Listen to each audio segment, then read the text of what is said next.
हमने पंजाब जाना है या दिल्ली जाना है, लुधियाना जाना है, चंडीगढ़ जाना है, तो जो टाइम का या ट्रेन का टाइम होता है तो हम क्या पहले आधा घंटा पहले निकल जाते हैं। लेकिन संसारी कामों के लिए आप कितने होशियार रहते हैं कि हमारा जो पति है तो मतलब के पति के साथ सीक्रेट्स बातें रखते हैं घर में। क्या सीक्रेट्स? वो ओपनली कोई बात नहीं करते। वो लापरवाही हमारे जीवन से पहले दूर होना चाहिए, तो फिर हम प्रभु से कुछ पा सकते हैं। तो लापरवाही जैसे सुबह जैसे प्रभु की हजूरी में आते हैं, तो ये नहीं है कि सब पहले से सब लोग इकट्ठे होकर बैठ जाते हैं कि प्रभु का दास आ रहा है वचन देना। उसमें हम क्या करते हैं, कई 10 बजे आ रहे हैं, कई 10:15 बजे आ रहे हैं, कई 10:30, कई 11, कई 12 बजे भी कई लोग आते हैं। तो ये मतलब कि अनुशासन नहीं है,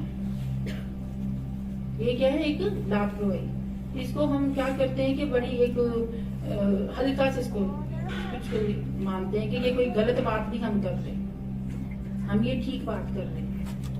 जबकि प्रभु की हुजूरी जब उतरती है तो क्या 15 मिनट हमें पहले ही जाके बैठ जाना चाहिए कि हम प्रभु की हुजूरी में जाके बैठे, क्योंकि हमारा पवित्र आत्मा प्रभु यीशु मसीह वहां आ गए, उपस्थित हो गए हैं, तो हम पहले जाके उस जगह पे बैठे। दूसरी लापरवाही क्या है, तो जब हम कलीसिया में बैठते हैं, तो तब भी हमारा जो मन है वचनों की ओर नहीं लगा होता। हमारा मन कभी इधर, कभी फोन आ गया तो फोन पकड़ा तो बाहर चले गए, तो कभी कोई वॉशरूम जा रहा उठ के, कभी बच्चों के साथ कोई खेल रहा है। तो ये क्या है कि उनके जीवनों में लापरवाही पूरे तन मन के साथ, पूरी गहराई के साथ परमेश्वर के वचन का कोई आदर वो नहीं करते। जब भी हम प्रभु की हुजूरी में बैठे तो पूरे तन मन के साथ उसको सुने। प्रेरितों के काम 10 अध्याय। कैसरिया में कुरनेलियुस नाम का एक मनुष्य था जो इतालियानी नामक पलटन का सूबेदार था। क्या नाम है उसका? सूबेदार। तो नाम क्या उसका? कुरनेलियुस। किसके बारे में पढ़ रहे हैं? कुरनेलियुस के नाम। वो एक भक्त था और अपने सारे घराने समेत परमेश्वर से डरता था। वह भक्त था। दूसरी क्वालिटी की है, अपने सारे घराने समेत परमेश्वर से डरता था और यहूदी लोगों को बहुत दान देता था और बराबर परमेश्वर से प्रार्थना करता था। ये बता रहे हैं कि यहूदी लोगों को वो दान देता था, इसका मतलब वो यहूदी नहीं था, वो अन्य जाति का था। उसने दिन के तीसरे पहर के निकट दर्शन में स्पष्ट रूप से देखा कि परमेश्वर का एक स्वर्गदूत उसके पास भीतर आकर कहता है, हे कुरनेलियुस। उसने उसे ध्यान से देखा और डर कर कहा, हे प्रभु क्या है? उसने उससे कहा, तेरी प्रार्थनाएं और तेरे दान स्मरण के लिए परमेश्वर के सामने पहुंचे हैं। अब याफा में मनुष्य भेजकर शमौन को, जो पतरस कहलाता है, बुलवा ले। क्या हमने यहाँ पढ़ा है कि उसको एक दर्शन, स्वर्गदूत ने आके उसको एक दर्शन दिए कि क्या तेरी प्रार्थनाएं, तेरे दान क्या स्मरण किए गए हैं। तो अब क्या करना है तूने? याफा में जाके पतरस को बुला ताकि वो वचन दे और तू उनको सुने। उसने क्या किया? अपने दो जनों को लेकर और अपने सेना में से भी एक सिपाही को लेकर उन 3 जनों को भेज दिया ताकि वो याफा में जाके पतरस को लेकर आए ताकि वो उनसे वो वचन सुन सके। कि कुरनेलियुस ने भी एक दर्शन देखा, स्वर्गदूत आकर उनको बोल रहे हैं। तो जैसे बोला तो उसने 3 जनों को देकर तो वहां भेजा याफा में कि पतरस को बुलाए। उधर पतरस भी एक दर्शन देख रहा है कि एक चादर उतरी है ऊपर से, उसमें क्या है, रेंगने वाले जंतु और चौपाए उतरे हैं। तो प्रभु की आवाज आती है कि इसको मार और खा। लेकिन पतरस आगे से कहता है कि मैं कभी अशुद्ध वस्तु को नहीं खाता। लेकिन 3 बार ऐसे ही हुआ कि फिर वो चादर क्या ऊपर उठा ली गई। वो ऐसे बेसुध हो गया कि इस दर्शन का मतलब क्या है, अर्थ क्या है। उसी समय क्या है कि वो 3 जो लोग गए थे उसको ढूंढने और वो वहां पहुंचते हैं। तो पतरस कह रहा है कि जिसकी खोज आप कर रहे हो मैं वही मनुष्य हूँ। जैसे वो वहां पहुंचते हैं तो वो बताते हैं कि हमें कुरनेलियुस ने भेजा है, जो एक सूबेदार है, उसका एक नाम है, वो उसकी एक बड़ी रिस्पेक्ट है, वो एक इज्जतदार बंदा है, उसको एक अधिकार मिला हुआ है। वो सूबेदार कोई जो काम कोई छोटा है, सूबेदार का काम भी एक बहुत बड़ा काम होता है, हाँ? तो वो कहने लगे कि वो सूबेदार है और उसकी एक नाम है, वो सुनाम, उसका मतलब लिखा हुआ हिंदी में सुनाम, मतलब उसका एक बहुत बड़ा नाम है। तो उसने हमें भेजा है कि पतरस को लेकर आओ ताकि उसको वचन जाके सुनाए। तो पतरस भी उनके साथ वहां से उनके साथ चला जाता है। कहाँ? कुरनेलियस के घर। जैसे पतरस वहां पहुंचता है कुरनेलियस के घर, तो वहां क्या देखता है कि कुरनेलियस ने क्या किया कि जैसे उसको पता चलता है कि पतरस उसके घर में अभी वचन सुनाने आ रहा है, तो उसने क्या किया, अपने आस पड़ोस को, अपने रिश्तेदारों को, अपने सब दोस्तों को, सबको बुला लिया और अपने घर में इकट्ठा कर लिया, ताकि वो जब पतरस आए तो उसका वचन सुन पाए। तो देखिए अब आजकल कलीसिया में देखें कि जब प्रभु का दास आता है उसके क्या सभी लोग उस समय इकट्ठे होते हैं, तब भी कई बार कई लोग नहीं आए होते, तो बीच में क्या करते हैं, डिस्टर्बेंस करते हैं, वो एक दूसरे का ध्यान इधर उधर कर देते हैं, गड़बड़ी डालते हैं। तो लेकिन जैसे बच्चों के अगर एग्जाम होते हैं तो क्या हम उनको 9 बजे एग्जाम है तो क्या उसको हम भेजते 10 बजे? बच्चों को कितने बजे भेजते हैं अगर स्कूल में एग्जाम है उनका? तो अगर 9 बजे है तो हम 8:30 बजे भेजेंगे, ताकि वहां पता करे किस क्लास में भाई उसका टेस्ट होना है, किस क्लास में उसका जाना है, किस क्लास में उसका रोल नंबर लगा हुआ है। हम क्लास में उसको स्कूल में जल्दी भेज देते आधा घंटा पहले, और अगर हमारी कोई जॉब का कोई इंटरव्यू है तो तब भी हम क्या करेंगे, आधा घंटा वहां पहले पहुंच जाएंगे कि भाई हमारा इंटरव्यू है, भाई हमने जल्दी जाना है। तो अगर हमने पंजाब जाना है कि ट्रेन जी 9 बजे है तो आप 8 बजे जाते हैं।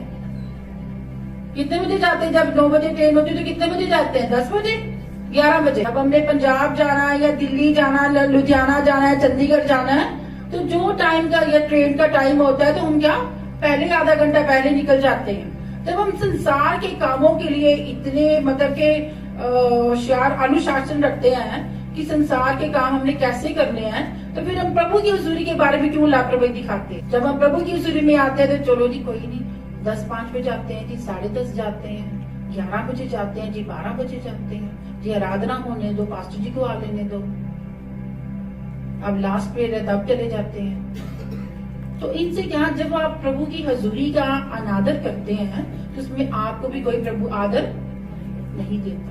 जब आप प्रभु की हजूरी का आदर करेंगे तो प्रभु भी आपको आदर देगा।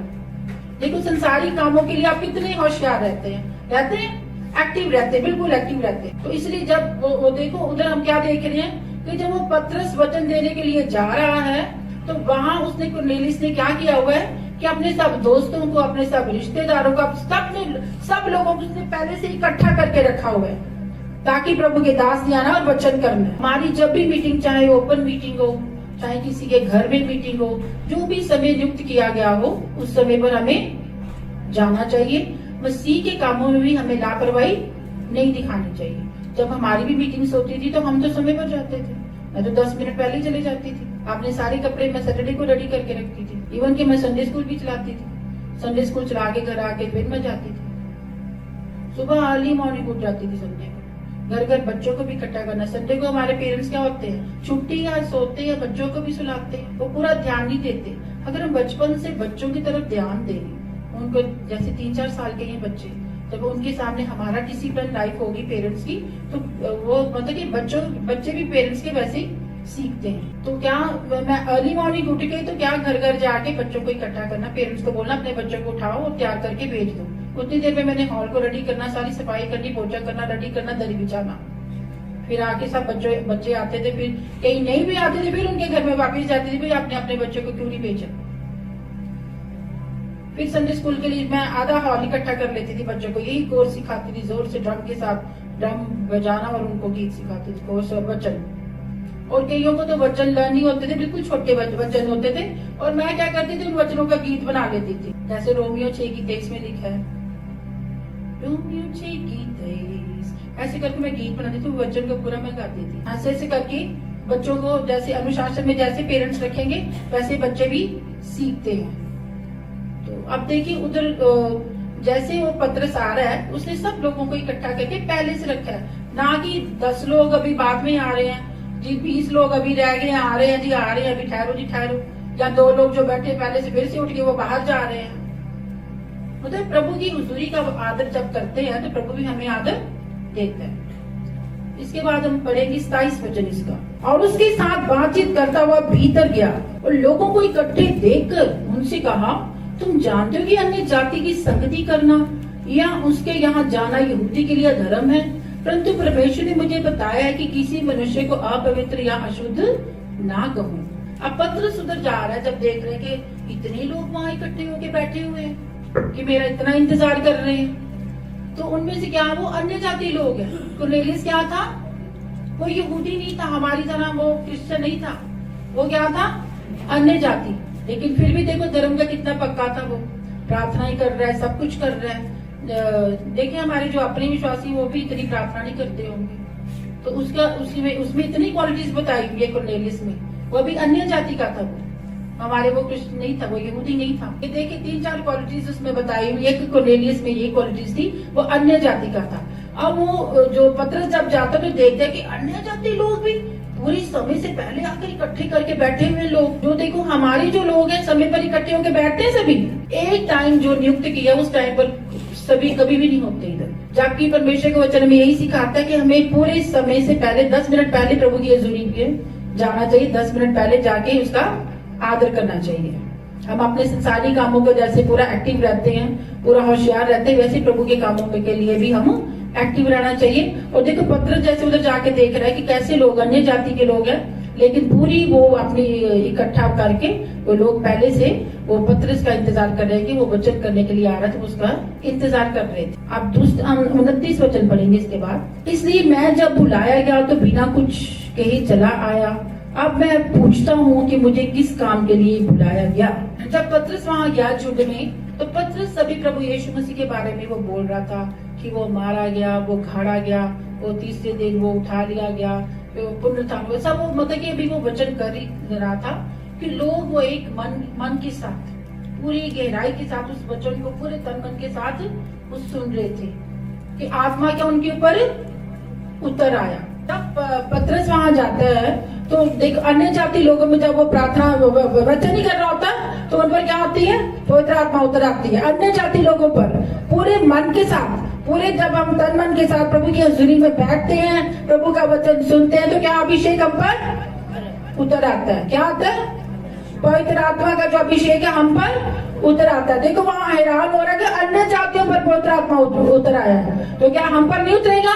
अन्य जाति पूरे मन के साथ जब वचन सुन रहे थे तो पवित्र आत्मा उतर आई। इसलिए जब हम प्रभु की हजूरी में बैठते हैं तो हम पूरे मन के साथ बैठे, ना कि इधर उधर बाहर जाए। कभी बच्चों के साथ खेलना है, कभी बाहर जाना है, कभी फोन आ गया बाहर जाना है, तो कभी इधर उधर कोई देख रहा है, पूरे ध्यान के साथ कोई वचन नहीं सुनता। तो जैसे जैसे हम संसार के कामों में पूरी अपना दिखाते, लापरवाही नहीं रहते, हम लापरवाह नहीं रहते, तो वैसे वैसे हमने क्या करना है कि हम प्रभु की हजूरी में भी हमने लापरवाही को नहीं दिखाना, अनुशासन में रहना है। अनुशासन में क्या रहना है? अनुशासन क्या? समय पर आना।